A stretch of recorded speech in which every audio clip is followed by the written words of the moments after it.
True strength begins quietly. It does not announce itself with noise or hurry. It does not knock on doors demanding to be seen. It arrives the way dawn does, soft, patient, unavoidable. It comes when you decide to stop wrestling the world with your tongue and start shaping your life with your spirit. It is born the moment you realize that not every thought deserves your attention. Not every feeling needs your voice, and not every battle requires your presence. We are taught early to speak quickly, to explain ourselves, to prove our worth with words stacked upon words. We learn to fill silence as if it were an enemy, to justify our pain as if it were a crime, to narrate our lives as if the world were a courtroom and we were forever on trial. But strength does not live in constant explanation. Strength lives in discernment. It lives in knowing when to be still and when to move, when to speak, and when to let silence do the heavy lifting. There is a particular kind of power that grows when you think less. This does not mean you become careless or shallow. It means you stop replaying every wound until it bleeds again. It means you stop turning tomorrow into a burden by dragging yesterday behind you. Overthinking is not wisdom. It is fear dressed in the costume of responsibility.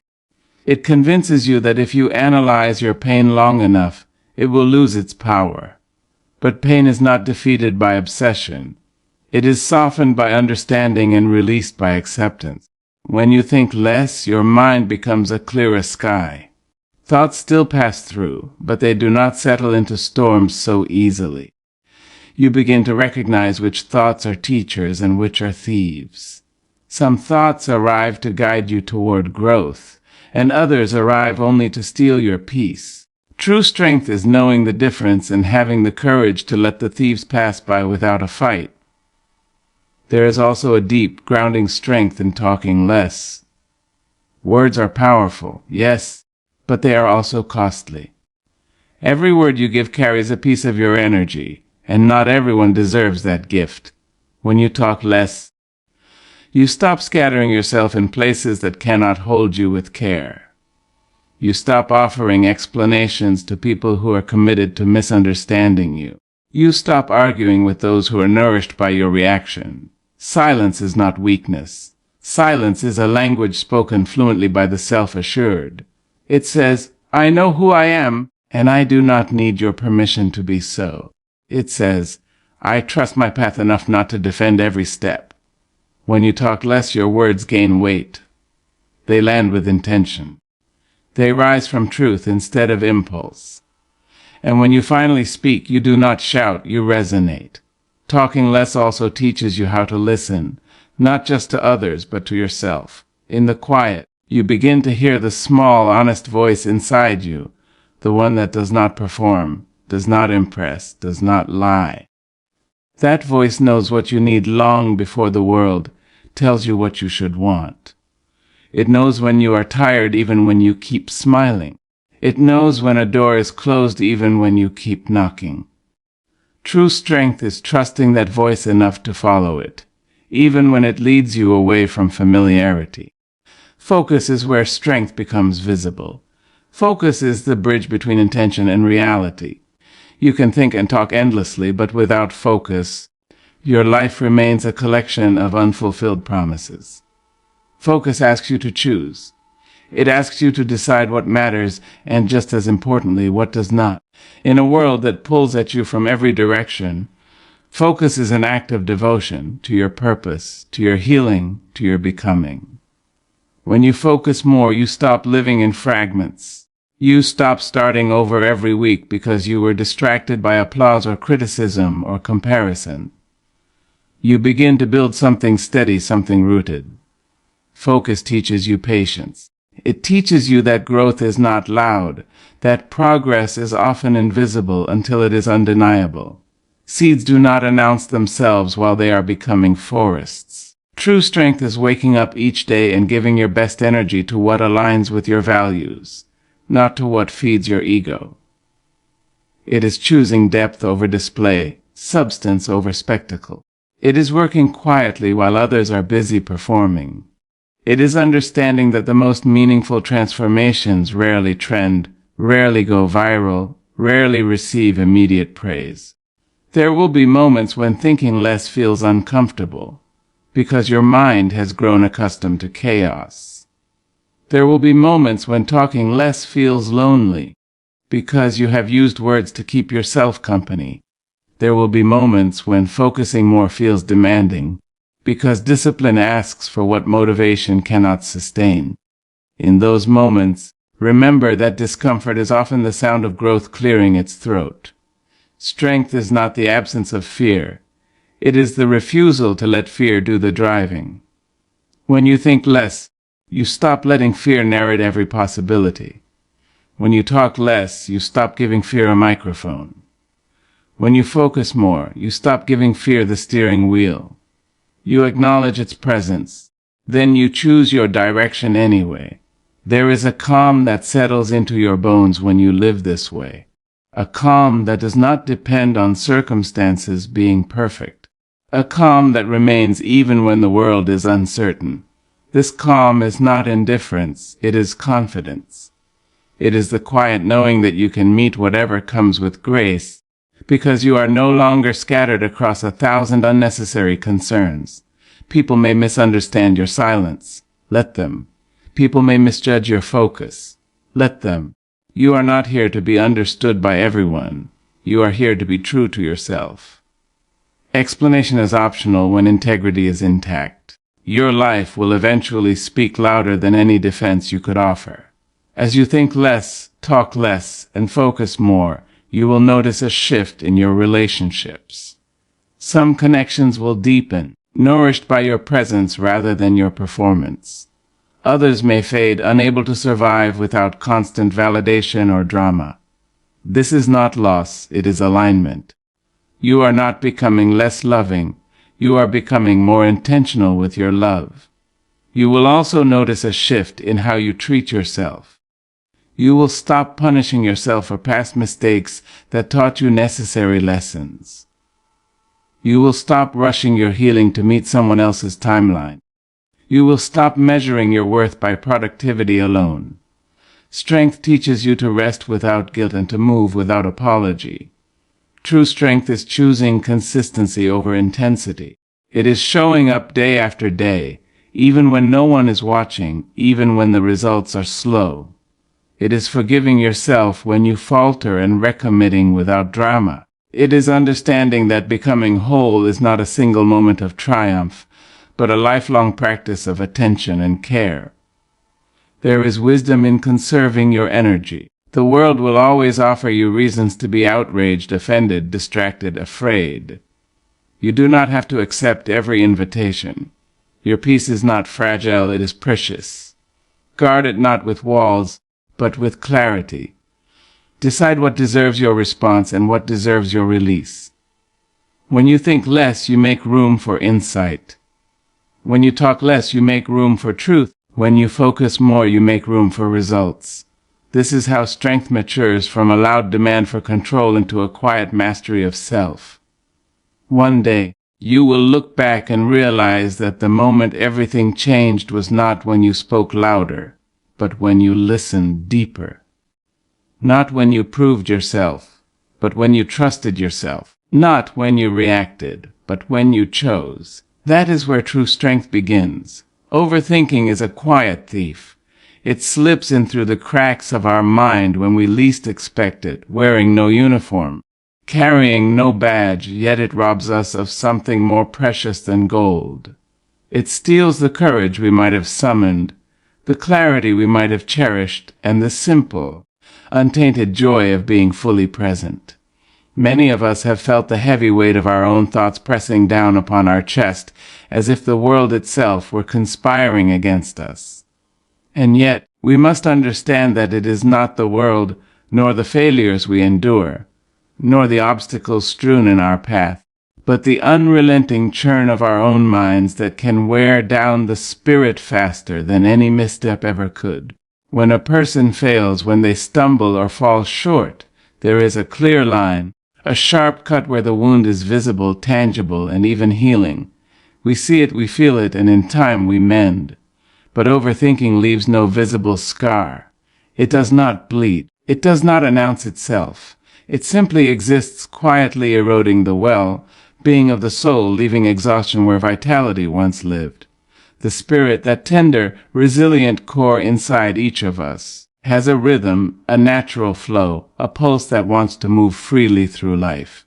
Overthinking interrupts that rhythm. It questions every step, every breath, every word spoken or unsaid. It convinces the heart that certainty is a demand, that control is the only measure of safety, that hesitation is the only road to wisdom. Yet in reality, hesitation born of overthinking is not wisdom. It is fear masquerading in eloquent robes. It whispers that we are not enough, that our decisions must be scrutinized endlessly, that every choice must be perfect, that every emotion must be justified, and that every silence must be explained.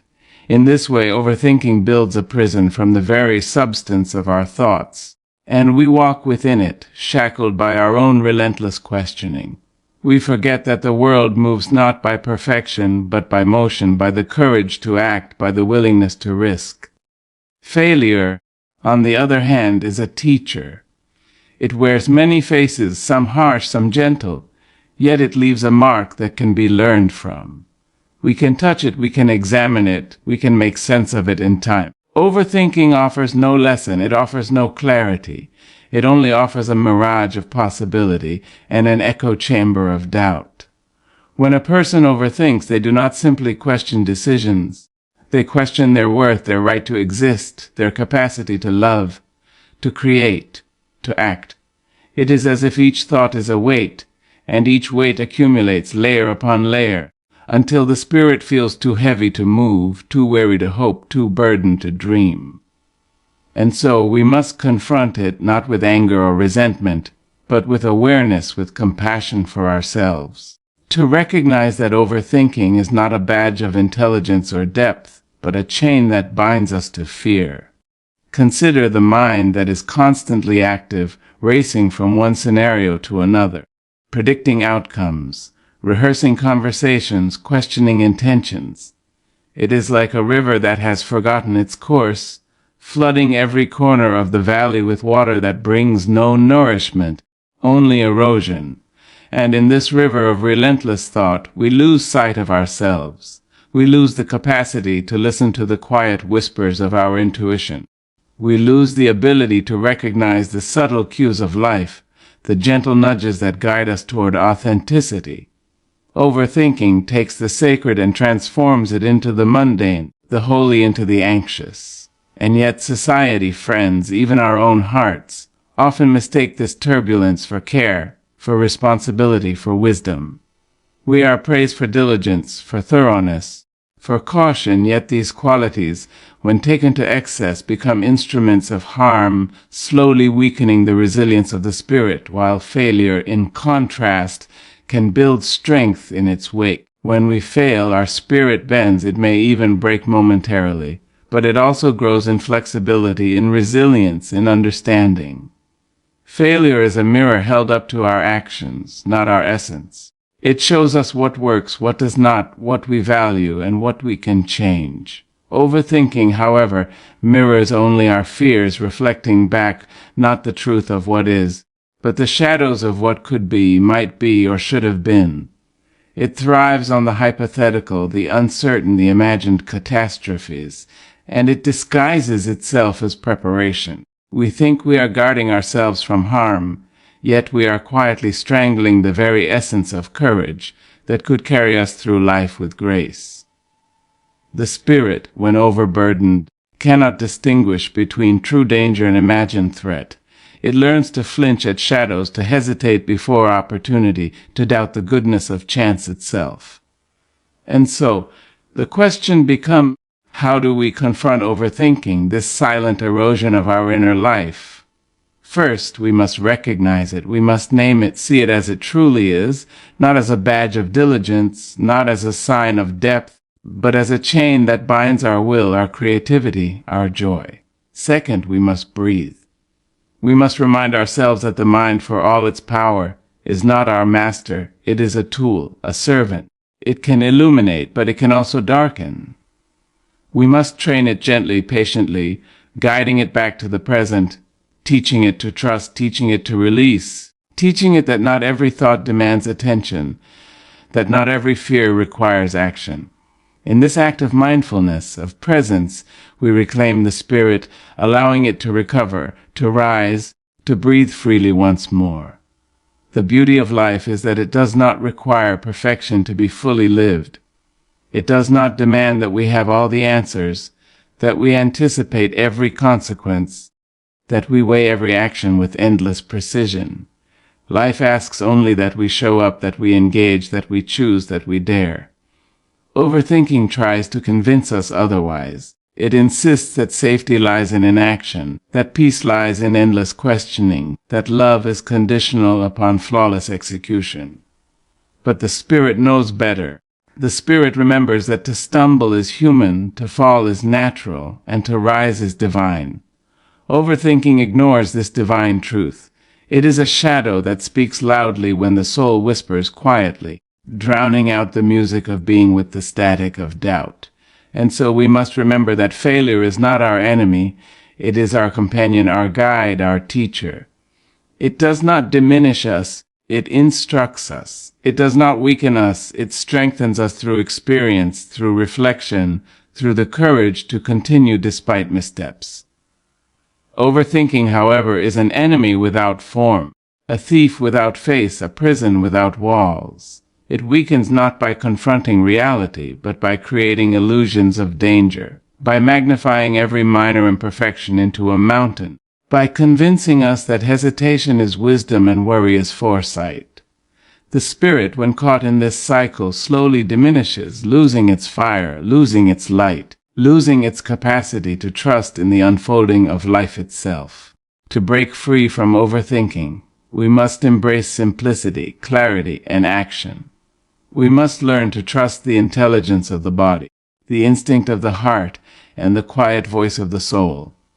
We must step forward even when the path is uncertain, speak even when the words feel inadequate, love even when fear urges us to withdraw. And with each act, each movement, each decision, we reclaim the power that overthinking seeks to steal. The spirit, once burdened, becomes lighter, more fluid, more resilient. It learns that strength is not in the accumulation of thoughts, but in the courage to act, in the willingness to move, in the faith that life itself is generous, even when it is not predictable. Overthinking, in its relentless way, reminds us of the value of restraint. Not restraint in thought, but restraint in surrender. It shows us that we must guard our minds as fiercely as we guard our bodies, that we must protect the spirit as tenderly as we protect our hearts. It teaches us that worry is a choice, that hesitation is optional, that fear is not a command. And when we learn this lesson, we discover a freedom that failure could never grant alone, a liberation of spirit, a quiet strength, a lightness that carries us forward through the world with grace, dignity, and unwavering courage. Quiet people are often misunderstood.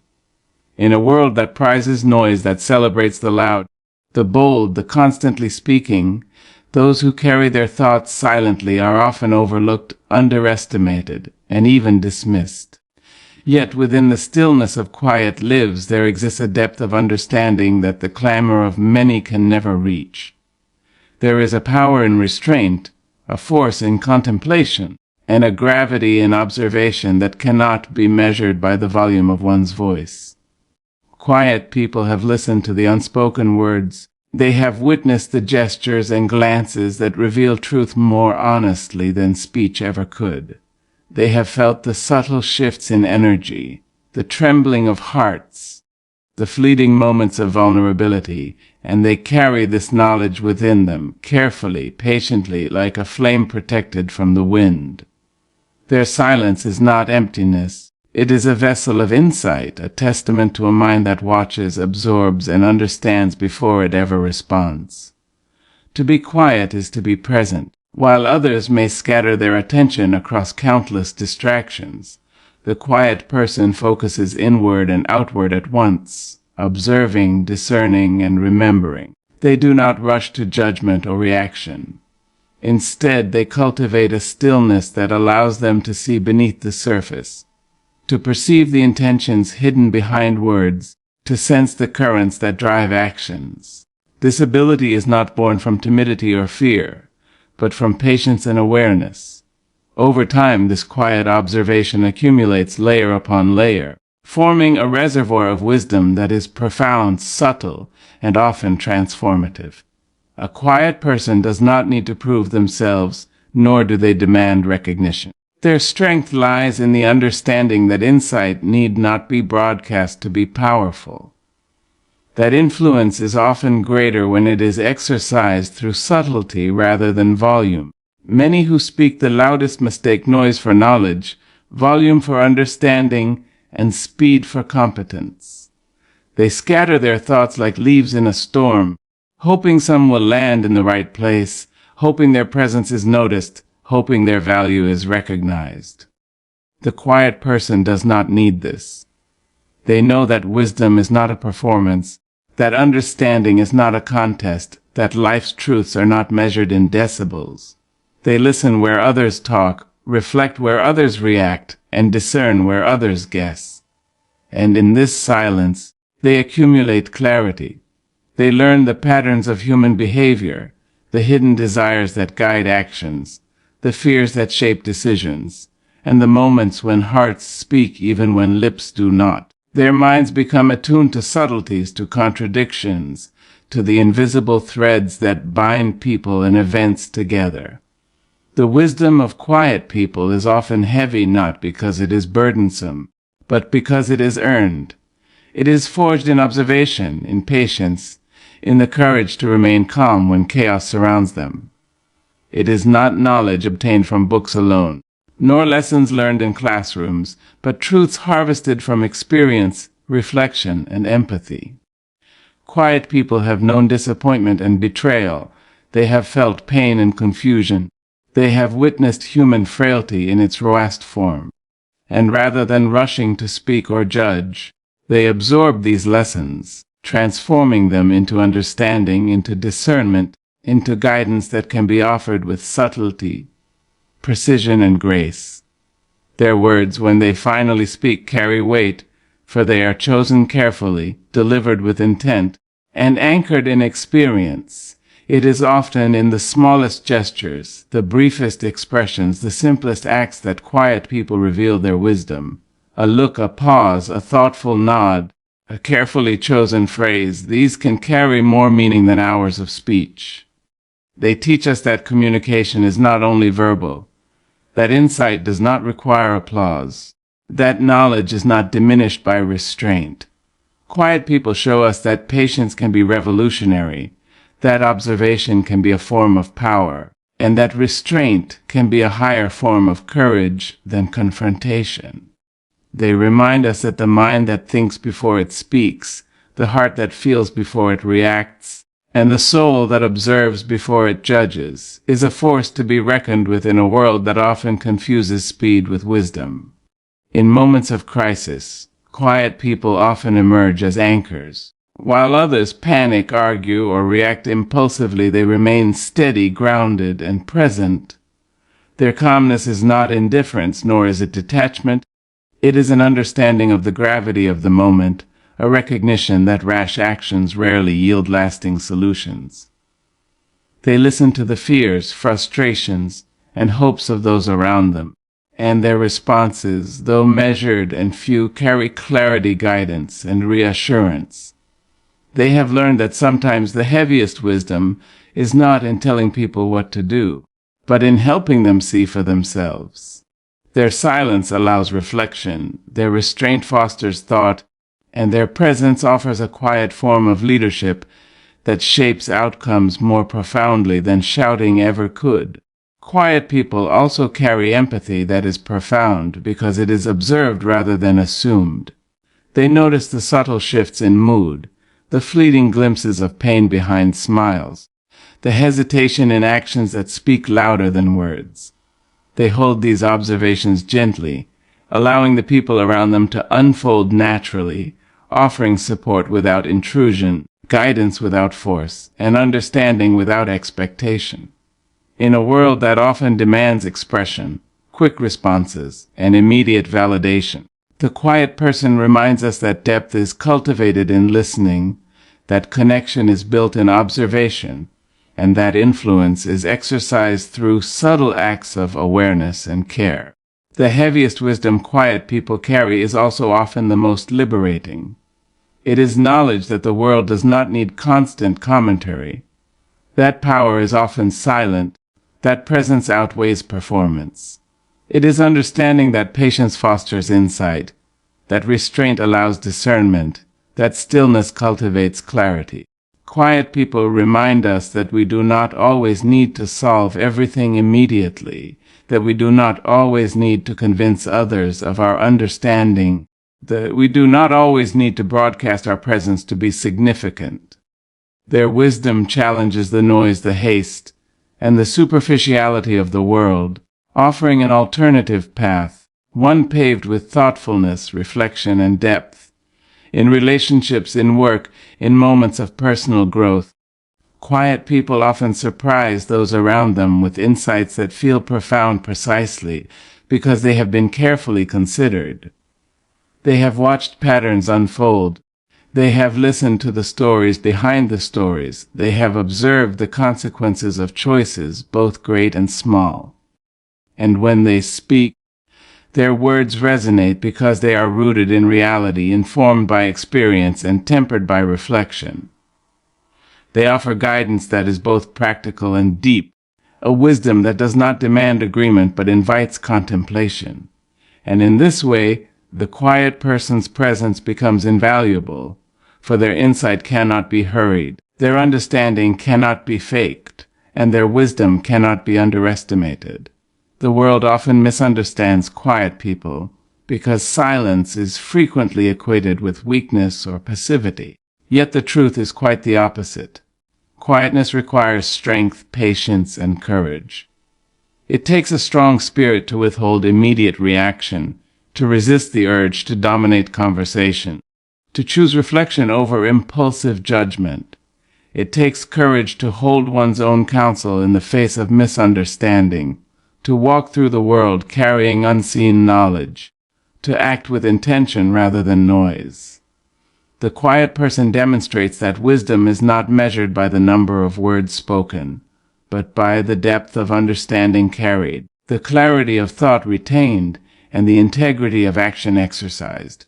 And so, in every corner of life where decisions must be made, where hearts must be understood, where guidance is sought, quiet people often stand as the invisible pillars, carrying truths that cannot be shouted, offering strength that does not demand attention, providing insight that cannot be quantified. They remind us that the heaviest wisdom is not always visible, that the most profound knowledge is often spoken softly, and that the strongest influence is often exercised through presence rather than performance. They show us that to carry wisdom quietly is not to diminish it, but to honor it, to allow it to grow, to share it with those who are willing to listen, and to shape the world in ways that noise never could. Strength is not measured by the applause we receive, the admiration we attract, or the fleeting recognition that comes from the eyes of others. True strength is far quieter, far deeper, and far more enduring. It is found in the choices we make when no one is watching, in the decisions we take when the world does not notice, and in the commitment we keep to ourselves, even when the path is lonely and uncertain. Alignment over attention is the quiet declaration that we will not be swayed by the noise, the distractions, or the clamor of voices that seek to shape us into what they desire, rather than what we were meant to be. It is the conscious act of listening to the truth of our own hearts and honoring it above the seductive allure of popularity, approval, or external validation. When we choose alignment, we are choosing ourselves. We are choosing our values, our integrity, and the path that resonates with the core of our being, even when it means walking alone, even when it means leaving behind the expectations of others, even when it means resisting the comfort of conformity. Attention is easy to grasp. It is immediate, tangible, and often intoxicating. It can make us feel significant, powerful, and visible. But attention is fickle. It shifts with the moods of others, it fades with the passage of time, and it is given freely to those who perform, entertain, or provoke rather than those who are steady, consistent, and true. Strength is not seduced by this fleeting glow. Strength understands that attention is not a measure of worth, that visibility is not a testament to value, and that praise is not proof of truth. The strong person does not bend to chase the eyes of others. They stand rooted in the soil of their own understanding, nourished by the quiet certainty that living in alignment with one's principles is more powerful, more enduring, and more fulfilling than the hollow acclaim that comes from the gaze of the crowd. The world may not notice, and often it does not, yet the alignment we uphold is a seed planted in the soul, one that grows quietly, strongly, and invisibly, shaping our character, our purpose, and our destiny. To choose alignment over attention is to cultivate discernment. It is to see the difference between what is essential and what is superficial, between what is lasting and what is ephemeral, between what nourishes the spirit and what merely gratifies the ego. The temptation to seek attention is constant. It whispers to us in subtle ways, urging us to perform, to embellish, to conform. It tempts us with the promise of recognition, of acceptance, of approval. Yet the heart that knows alignment recognizes the peril in this seduction. It knows that bending to satisfy others may bring temporary comfort, but will erode the foundation of self-respect. It knows that attention without alignment is a hollow echo, a fleeting reflection that leaves the spirit empty even as it appears adorned. The strong person chooses instead the quiet path, the one that may be unnoticed by others but is luminous to the soul, the one that builds resilience, authenticity, and integrity through each deliberate step. Alignment requires courage because it is often invisible, and invisibility is not always rewarded. It is easier to follow the crowd, to echo the voices around us, to shape ourselves according to the expectations of society, peers, or even family. It is easier to chase attention, to seek approval, to measure worth in likes, accolades, or admiration. But strength is not born from ease. It is born in the moments of resistance, in the silent affirmations of truth, in the willingness to honor what is right over what is popular. It is the courage to say no when all around us demand yes, to walk away when the path of convenience tempts, to remain steadfast when fleeting trends and opinions threaten to pull us off course. Each choice to align rather than seek attention fortifies the spirit, strengthens character, and deepens wisdom, reminding us that true power is not in recognition but in integrity. Choosing alignment over attention also cultivates clarity. When we are not distracted by the need to be seen, to be heard, or to be validated, our vision becomes sharper, our priorities become clearer, and our actions become deliberate. We begin to understand what truly matters, what serves our growth, and what nourishes our soul. We discover that much of the world's noise is irrelevant to our journey, that the pursuit of others' approval can be a prison, and that the applause of the crowd is no substitute for inner conviction. Strength thrives in clarity because it knows that every action taken in alignment is purposeful, every choice grounded in principle is meaningful, and every decision made with integrity builds a foundation that cannot be shaken by fleeting judgments. In this clarity, we find freedom, a liberation from the tyranny of external expectation, and a deep satisfaction that comes from living authentically.